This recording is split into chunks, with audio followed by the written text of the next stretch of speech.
আমি সবচেয়ে প্রথমে আমার নেত্রী এবং বাংলার মাননীয় মুখ্যমন্ত্রী মমতা বন্দ্যোপাধ্যায়কে আমার অন্তরের অন্তঃস্থল থেকে ধন্যবাদ জানাচ্ছি যে উনি আবার আমাকে রাজ্যসভাতে অল ইন্ডিয়া তৃণমূল কংগ্রেসের সাংসদ হিসাবে কাজ করার সুযোগ দিয়েছেন এবং আমাদের ন্যাশনাল জেনারেল সেক্রেটারি অভিষেক বন্দ্যোপাধ্যায়ের যে সাহায্যটা আমি বারবার পাই সেটার জন্য আমি কৃতজ্ঞতা জানাচ্ছি।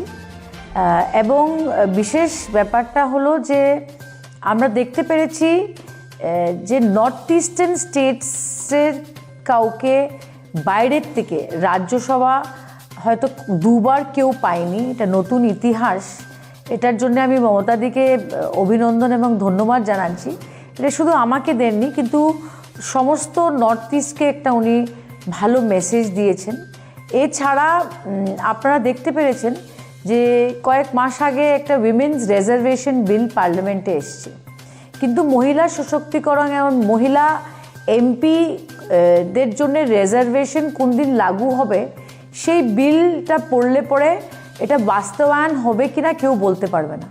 কিন্তু মমতাদি পশ্চিমবঙ্গের শ্রদ্ধা মুখ্যমন্ত্রী উইদাউট রিজার্ভেশন যেভাবে মহিলাদের পার্লামেন্টের ভিতরে এবং বিধানসভাতে সুযোগ করে দিচ্ছেন প্রতিনিধিত্ব করার জন্যে, এটা আমি মনে করি যে একটা নতুন ইতিহাস এবং শেখার মতো।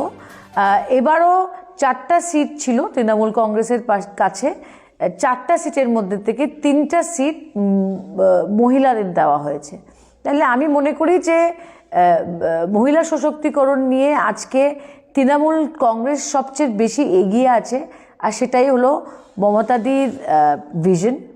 আমি বরাকবাসীকে এবং আসাম রাজ্যর সবাইকে বলতে চাই যে আমি বাংলার থেকে সাংসদ হয়েছি, কিন্তু আমার কর্মভূমি আসাম, আমার জন্মভূমি কাছাড়।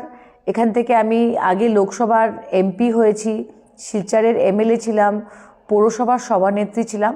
আমি আপনাদের সেবায় সবসময় প্রস্তুত থাকব। আপনাদের যখনই দরকার হবে আমাকে সরাসরি জানাবেন এবং আপনাদের সেবা আমি ডেফিনেটলি করতে থাকব।